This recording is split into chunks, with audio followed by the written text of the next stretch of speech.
It may come as a surprise to some of you that imposter syndrome shows up everywhere in higher education. From new faculty navigating tenure expectations to seasoned administrators stepping into expanded leadership roles. After all, imposter syndrome thrives in environments like higher ed that are built on achievement, comparison, and constant evaluation. In today's episode, we're exploring how imposter syndrome uniquely affects faculty and staff at colleges and universities, and what it means for us as coaches who support them. We'll also dig into the cultural and institutional factors that fuel self-doubt, how imposter thoughts can quietly undermine leadership and well-being, and some practical coaching approaches that help clients move from questioning their legitimacy to owning their expertise and impact.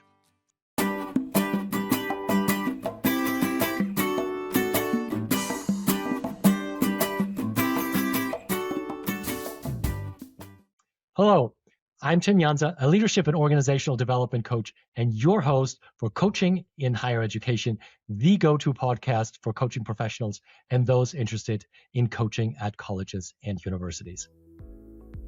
My guest today is Dr. AJ Lauer, a dear friend and coaching colleague and nationally recognized expert on imposter syndrome and author of My Monster Mungo, a story about imposter syndrome.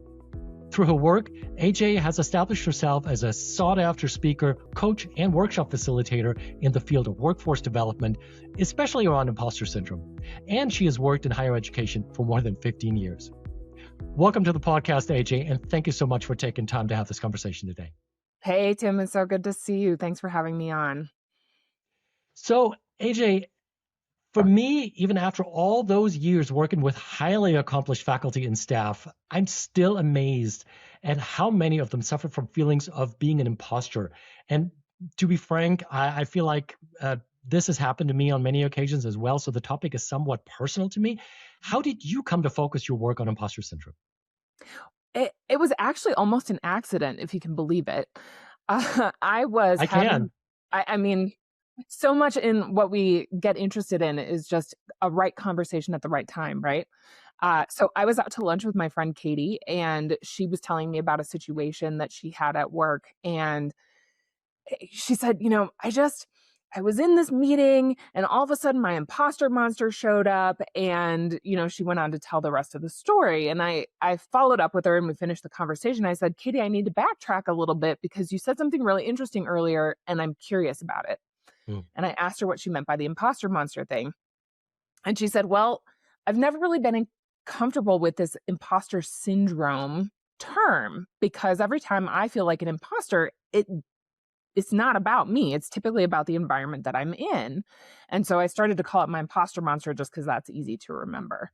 And I started to explain to her some of the psychology behind what was so neat about her kind of personifying her imposter experiences as this monster that showed up at certain times. And when I started my business about 6 months later, I reached out to her and I said, hey, that imposter monster thing you said, I looked it up on the internet. People do use it around, so it's not necessarily your idea, but do you mind if I run with it? And she said, absolutely not, go for it. So that's kind of how I got into it. When you think about imposter syndrome, is it something that you also have struggled with? And especially in the context of higher education, how do you even define it? I mean, what are some typical ways the imposter monster, let's just call it that, shows up in work? Absolutely. So I started my early career in the student affairs side of the house. My first full-time job was as a residence hall director at the University of Illinois.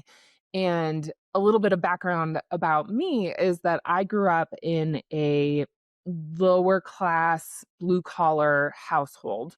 So growing up, nobody in my house had a college degree, but education was always really emphasized. Hey, this is going to be awesome. You're going to, grow and become better and make more money and more stable than we've always been, kind of that American dream situation. When I got my master's degree and then started working professionally in the university setting, I had incredible imposter syndrome every single day. I did not know what I was supposed to wear. I didn't know what the proper ways to interact with faculty or staff were because I had never, I'd experienced it as a student, but that's very different than being on the same plane. And so I absolutely have experienced imposter syndrome at various points in my career, but especially in those early years working in the university.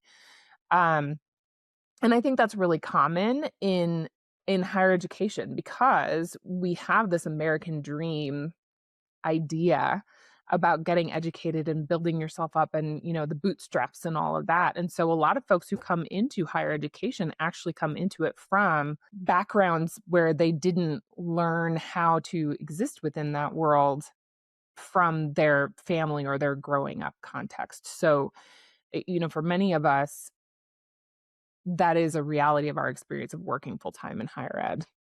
So when you think back to your own experience feeling the imposter monster looking over your shoulder, how do you see now in your work with clients imposter syndrome show up at work? What are some of those indicators that you see? So there's some really great research on imposter syndrome that's done by Dr. Valerie Young. And she talks about kind of the 5 basic ways that we show up as imposters in our everyday lives. And so one of them is the overachiever or the superhuman, the person who is juggling everything for everyone all the time. One is the perfectionist, and the perfectionist is the person who has to be perfect all the time. We have experts who are like the knowledge version of the perfectionist. So they have to know everything about everything all the time. We have the natural geniuses, who are folks who have always had an easy time learning things or doing things right away on the first try. And the last one is the soloist. And the soloist is the person who believes that they need to do everything on their own. And the key to all of these, the overarching, the umbrella concept that links all of these types is this idea of what it means to be competent in a certain situation. So for our perfectionists, competence means 110% perfect all the time. So in a client, you may hear, oh, I did this presentation to the board and I made one tiny mistake and I'm going to lose my job.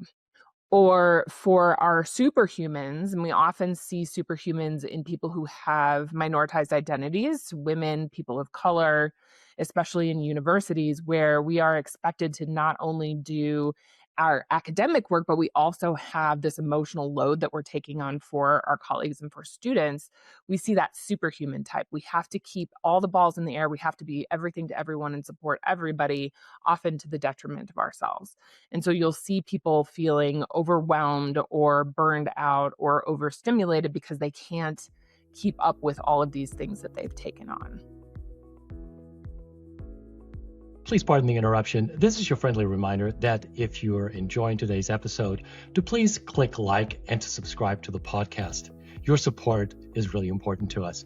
Also, please check out the companion website, higheredcoaching.us or leadershipimagined.com/podcast. Thanks so much. And now back to the episode.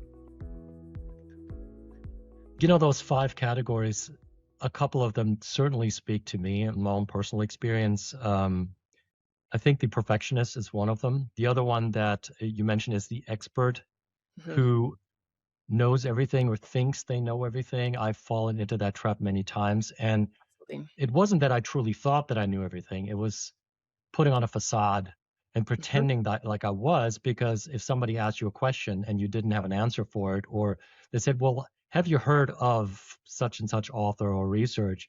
Of course, the answer is yes, of course I have. Well, I can't remember exactly. But why is that? Because there's so much identity, I think, for academics rolled into their feeling of competence that if you would admit that you don't know something, it gnaws at your sense of self. Absolutely. And I've discovered that so many times. So having those 5 categories is a really great way to see that. What specific behaviors, when you look at these different categories, do you see in clients? Because I know some clients might come to you and say, well, my imposter syndrome, my imposter monster, whatever, rears its ugly head. But some may not say that, or in the trajectory of of an engagement, they may not quite feel comfortable enough or safe enough to be admitting this. What are you looking out for? Well, we're looking for moments where their expectation of what it means to be competent in a certain situation maybe is up here and they're not meeting those expectations and they're beating themselves up about it. And so that, the expert is a fabulous example for higher education, right? We often what we do is we promote people from being experts in their fields to being the department chair, the dean, taking on these other leadership roles that don't necessarily have anything to do with the research that they're really competent at, right? And so that person may come in and be like, I'm not good at this administrative stuff. I don't know what to do with the people. I want to get back to my data. Often it comes up as that rather than I feel like an imposter because I'm just a researcher and now I'm expected to do these leadership things. It shows up more as kind of a longing to go back to the area that they are competent in, or that expression of, well, everybody else has this qualification, or everybody else can do this, and I can't do this. I don't fit in. That gap is what you're looking for. Have you also seen the case where some of these new burgeoning leaders who haven't really, especially those who emerge from the faculty who haven't received any real leadership training, that they kind of swing the other way and become almost dictatorial or borderline aggressive, where they cannot stand being criticized in any way, or even having people wanting to give them friendly advice? Is that something you've seen as well? Absolutely. Yeah. So I talk a lot about imposter syndrome or your imposter monster as being a defensive mechanism rather than, we often think about it as, oh, I had imposter syndrome and so I just had to run away. If you think about what that imposter impression is trying to protect you from, you can understand why you are feeling that way, why are you acting that way, and more importantly, how to handle your nervous system to keep it calm so that you don't let that monster take over and become overbearing and lash out at other people. So by kind of naming this monster and saying, this is my imposter monster. If for those of you who are watching online, you can see my monster behind me. His name is Borscht. He's very cute now, but when we met, he had fangs and claws and he was really unfriendly. And that was because he had always been in protector mode. He was trying to keep me from feeling like I didn't belong all the time. Typically, protectors are not warm and fuzzy, right? They are those really intense places. And so when we see people who are lashing out or being super micromanaging, oftentimes that's a sign that they're letting their monster run the show rather than understanding why they're feeling this way and coming at their behaviors from a more centered place. So to wrap up this idea of competence, what is it then that higher ed professionals get wrong about competence in the workplace? Probably a lot of things. I think the biggest one is that competence in your area of expertise means that you are going to be competent in a lot of other areas automatically. We promote the people who are really good in their subject areas, not necessarily the people who are really good at peopling. And the peopling is what we really need them to do when they're leaders. So one of the things that I have noticed is sometimes certain institutional environments seem to be fostering or breeding a sense of imposter syndrome Mhm. more than others. Mhm. And I'm wondering, is it always the person who is quote unquote at fault? Or are there systemic issues? Is it both? And where do you draw the line and how do you determine whether or not it is a systemic or institutional issue more than it is a personal issue? Well, so yes, the answer is all of those things. It is a personal issue. It is also often an institutional, departmental cultural problem. We know from the research that people who have minoritized identities are far more likely to experience imposter feelings at various parts of their careers. And the reason for that is that, for the most part, culturally, at least in the United States, our workplaces are designed to be friendly to straight white men who have partners at home doing childcare, elder care, all of those things. And so if you don't fit into that category, it makes sense that you would automatically feel like you don't belong in the work environment. So, from a personal perspective, understanding that about yourself and being able to regulate yourself within that understanding is really important. From an organizational perspective, we need to keep working on the cultures within our organizations to make sure that we are creating spaces that are as inclusive for everyone as we possibly can. That is the only way that we are going to get rid of this imposter phenomenon in our culture.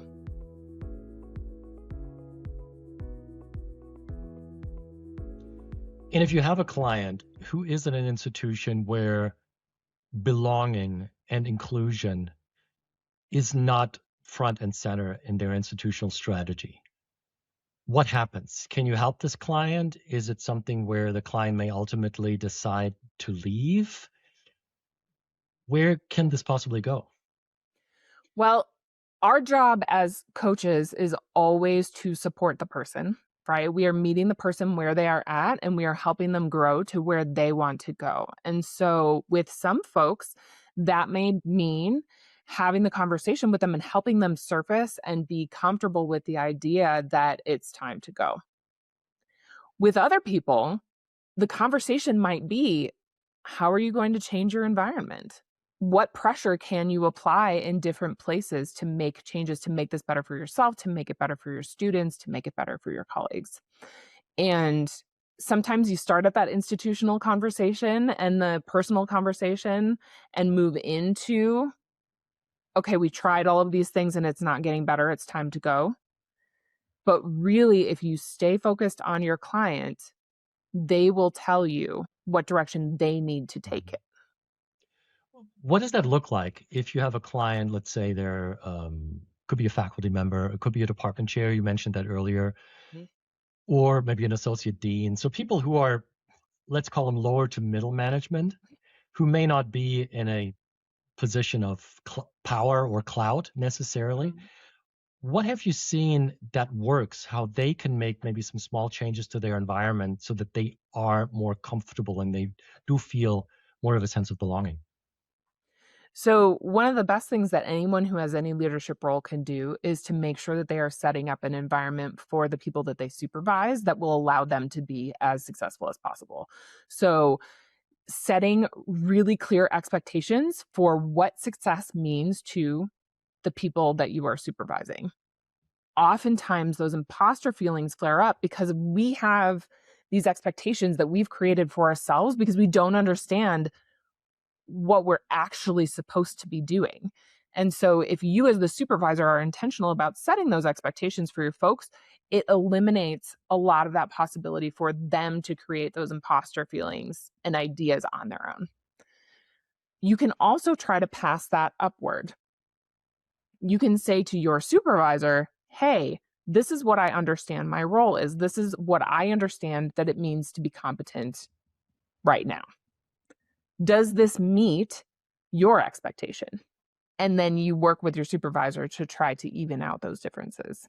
And that's the way that you can help yourself avoid, or your client avoid, that gap again of misunderstanding, and kind of level set that competence so that you can not be riddled with your imposter feelings. So open and honest conversation really Really. is one of those things that you can do and build those relationships, build these kind of safe relationships with some of the coworkers. AJ, I'm wondering if you could describe maybe two extremes. One being where the imposter monster just runs amok, is completely unchecked, out of control. What does that look like? And then what would it look like if that person completely has that monster on a tight leash. I know it's never going to go away, but you can still keep it so that you can keep it under control. What does this look like in the workplace? Absolutely. So let's take that expert type as another example, since we've been talking about that a bit. So for an expert, if they are just ragingly imposter feelings all the time, they feel like they have no idea what they're doing. They don't know what their expectations are for success.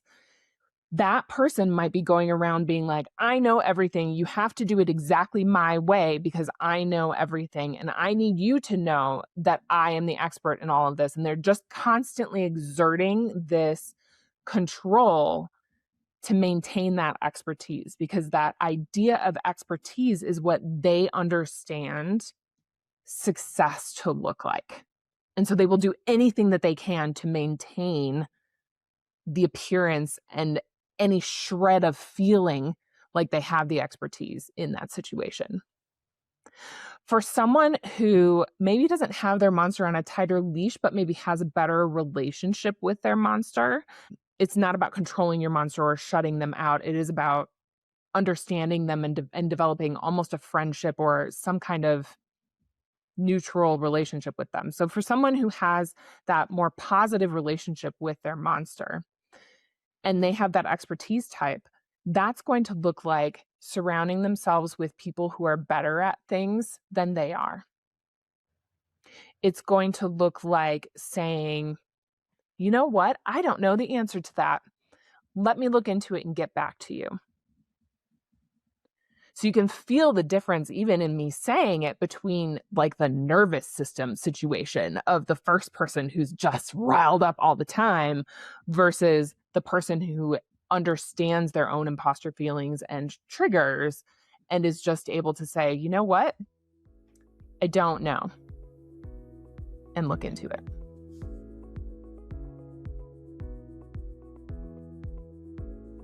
So really what that requires, and this kind of brings us back a little bit to the institutional or systemic aspect of it, is requires some vulnerability and psychological safeties, right?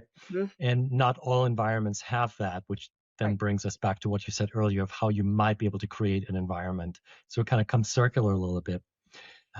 And what I find interesting, and this is one thing I wanted to ask you about, I could see how when you're putting on a show, basically, if your imposter monster is not under control, you're kind of lying to yourself, you're lying to others because you're constantly putting on the airs of being in control of a situation, of always being in the know.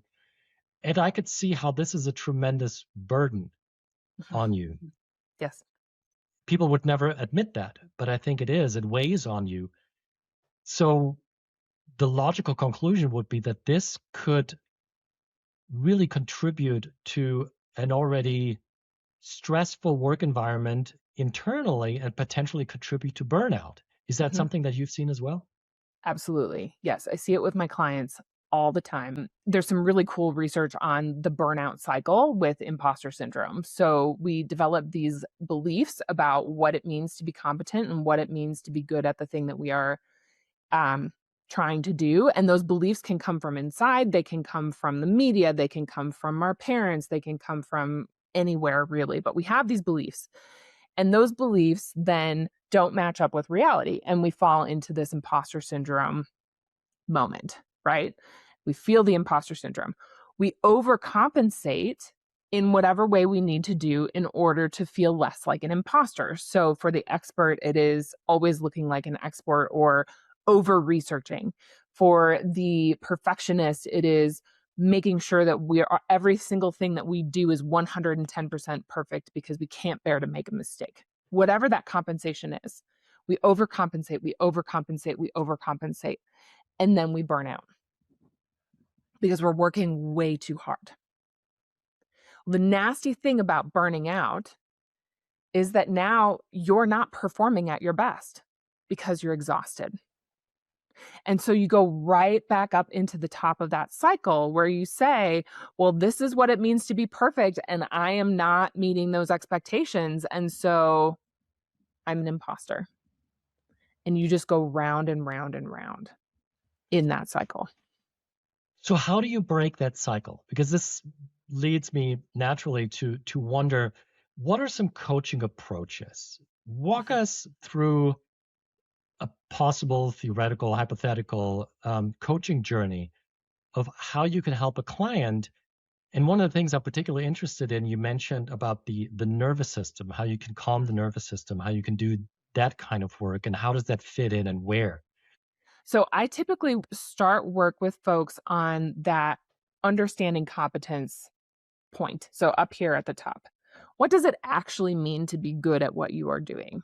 What resources do you have available to help you become more competent, if that is actually what you need, or to better understand what everybody else's expectations are, or what you actually need to be good at this thing that you are trying to do? Once we can start to level set that and help the person remember that that is what is the expectation. And sometimes that's, we build habits with folks all the time, right? You help them put a sticky note, you help them wear a wristband, whatever it is, to help build that habit to remind themselves of what it means to be competent. The imposter monster or the imposter syndrome, the way that it manifests, relaxes really quickly, Hmm. because that's really where the imposter syndrome comes from. So if you can check that competence, that understanding of what it means to be good, the rest of it starts to fall out. If you have someone who's really deep in burnout, you would do the things that you do with anybody who's really deep in burnout, right? You check what their habits are, how often are they resting, what does their daily life look like, what do they want their daily life to look like, all of those good coaching things. As far as taking someone through it, um, typically it's recognizing the trigger that there's that mismatch, or that they're feeling like, some people may actually use the word imposter. Um, Recognizing that there's that mismatch, and then taking them into the traditional coaching arch of analytical. Let's look at what the situation actually is. This is that level setting standpoint, right? What are the actual expectations? What are you doing on a day to day basis? Do you actually have some competencies you need to build?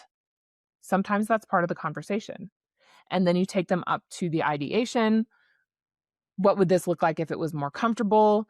How can you create a better environment around you for yourself and for others in that ideation? And then bring them back down into, okay, how are we going to actually move forward? You're going to have the conversation with your supervisor. You're going to review your position description. You're going to review what resources are available to you through the university to upskill, if that really is something that needs to happen. So coming back to what you said about competence, what does competence mean in that particular role as well? What are the boundaries and the guidelines, the guardrails around that position that those people are in? Absolutely. And Tim, I want to get back to you also asked about somatics and that Hmm. nervous system regulation. So I recently had a conversation with a client who is at a director level at an Ivy League university, and he is in massive transition. He's changing jobs, he's had family things, he's moving states. I mean, all of the transitions. His nervous system is working overtime. And because it's working overtime, he's like, I don't know what I'm doing. And how do I do this? And how do I manage that? And you could just feel that churn in him of that anxiety and the shifting and the changing and the not knowing what to do with it. And so I pointed it out, and he even in that one meeting was like moving around. I was like, are you okay? Because you just look very uncomfortable in your body today. And he said, oh, I am uncomfortable in my body today. And just pointing that out and giving him a moment to reflect on it was huge for him. We often forget to do that reflection back to, you look uncomfortable in your body, or I've noticed whenever you talk about this meeting, your shoulders come up. Or this, when you talk about meeting with this faculty person or teaching this class, you look really tense. Oftentimes, helping folks ground in their bodies can really help them have some insights about what's going on with them. So even when I work with folks on their imposter monsters, I will say, Where do you feel your monster in your body when you think about them? Is it a And what do tight? people say? Oh, all sorts of things. I can feel like a tingling in my hands. I feel my Oh, shoulders get tight. I feel a warm feeling or a cold feeling in the center of my chest. All sorts of stress related responses. And then you take them through. Okay, so let's talk about what would it feel like if that was better? Let's have an interaction with your monster and start to make that friendlier. Okay, now what does that feel like in your body? And often what happens is that as we start to work with those monsters, those stress feelings in their bodies relax.